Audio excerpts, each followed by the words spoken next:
Bienvenue à vous tous et toutes en Poitou-Charentes pour ces 5e rencontres Europe-Amérique consacrées cette année aux relations entre la démocratie participative et, pour le dire vite, Internet, et aux nombreuses questions scientifiques, politiques et pratiques que cette interaction soulève. Je suis très heureuse de vous accueillir à la Maison de la Région.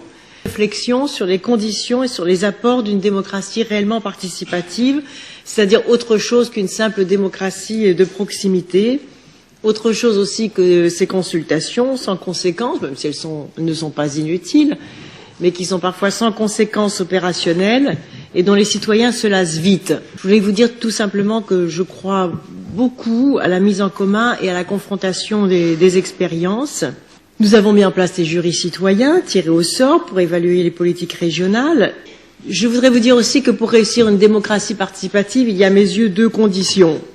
La première, c'est d'être très vigilant sur ce biais sociologique bien connu qui exclut de la participation ceux qui s'expriment le moins facilement. Donc forcément les catégories les moins favorisées. Et par exemple, on voit une sous-représentation, lorsqu'on n'y veille pas, une sous-représentation des jeunes, des femmes, notamment des mères de famille, des milieux populaires, ou de tous ceux qui sont au chômage, qui sont dans des emplois précaires, dans des situations précarisées, tout simplement, parce qu'ils sont dans les soucis quotidiens, ils n'ont pas le temps ou le goût de participer. Ils doutent aussi de leurs compétences, pensent qu'ils n'auront pas la capacité de prendre la parole. Ils n'ont pas l'aisance culturelle ou même l'aisance matérielle. Et donc, si l'on n'y prend pas garde, c'est pas mal de monde, en fait, qui est exclu de la démocratie participative. Eh bien, le même problème qui se pose dans les réunions en face à face, ou dans les réunions publiques, où certains ont beaucoup plus de mal à prendre la parole que d'autres, ou n'osent pas le faire, se pose également sur Internet. Et dans les démarches de démocratie participative au sein de la région, nous avons agi pour répondre à ce problème. Et dans nos jurys citoyens également, nous avons veillé à respecter l'idée du tirage au sort, qui a été pourtant parfois tournée en dérision. Nous l'avons fait pour que tous les milieux et tous les profils sociologiques soient représentés.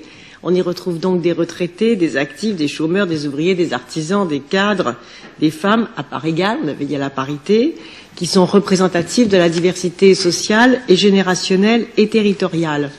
Et nous avons aussi beaucoup veillé dans ces jurys citoyens à la qualité de l'animation pour que chacun puisse exprimer son opinion sans réserve, avec ses mots à lui, son propre registre d'expression, l'assurance d'avoir un poids égal à celui des autres, alors que les écarts scolaires ou professionnels sont parfois très grands. Ce qui donne d'ailleurs des moments de vie ou des moments humains extrêmement forts. Et je crois que c'est très important parce que ce problème, on le retrouve aussi dans l'univers numérique, où l'inégalité face à la prise de parole sous forme, même si c'est sous forme de l'écrit, est là, et où l'aisance internautique est inégalement partagée. Parce que la fracture numérique, quand on y réfléchit bien, ne se résume pas seulement à un problème d'équipement ou à l'accès à l'information, même si cela ne va pas de soi, mais également à la capacité d'y répondre ou d'entrer en dialogue. La deuxième condition, à mon avis, impérative dans tout processus participatif, sur le terrain comme sur la toile, c'est la clarté des règles du jeu. La participation revêt des formes diverses qui sont bonnes à prendre pourvu qu'il n'y ait pas tromperie sur la marchandise, si j'ose dire. C'est-à-dire, soit on dit clairement qu'il s'agit d'une consultation au terme de laquelle les élus se réservent le droit de suivre ou de ne pas suivre les avis émis par les citoyens, il faut le dire dès le début, mais si on dit aux citoyens qu'on va leur donner un véritable pouvoir de décision, il faut leur dire aussi comment on va donner corps et suite à ce pouvoir de décision, comme on l'a fait avec les budgets participatifs. On ne doit pas ruser, on doit respecter rigoureusement les choix qui en résultent, et financer ou décider ou donner suite aux projets ainsi retenus par le vote, dans tous les cas ou par d'autres formes décisionnelles. Dans tous les cas de figure, y compris les forums participatifs qui contribuent dans tous nos domaines d'intervention régionale, il me paraît fondamental que la traçabilité des décisions, dans un deuxième temps, soit bien assurée, comme il me paraît essentiel d'une manière générale que ceux et celles qui ont participé voient concrètement le résultat du temps qu'ils y ont consacré et qu'ils puissent, s'ils le souhaitent, contrôler l'application des décisions qu'ils ont enrichies par leurs débats.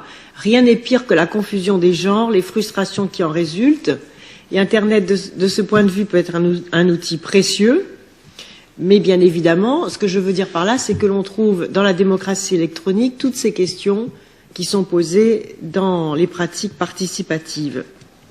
Voilà, je voudrais simplement dire pour terminer, moi je crois profondément qu'Internet peut être un formidable auxiliaire de démocratie participative qui permet, à certaines conditions, c'est l'objectif de cette journée, de les définir, de mutualiser très largement les compétences, les idées, les expériences, les espérances aussi, et d'élaborer de manière coopérative des propositions, des réponses aux problèmes qui relèvent du politique, mais qui ne sont pas forcément un espace naturel de démocratie participative, un espèce de lieu miraculeux où, grâce à la nouvelle technique, la politique se réinventerait spontanément.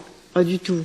Je crois au contraire qu'il en va des technologies comme du reste, c'est-à-dire que si innovants que soient les usages qu'on peut en faire, et si grande leur influence en retour sur nos représentations et sur les fonctionnements sociaux, je crois que c'est à la société telle qu'elle est, avec ses inégalités, ses contradictions, ses conflits, qu'Internet est d'abord connecté.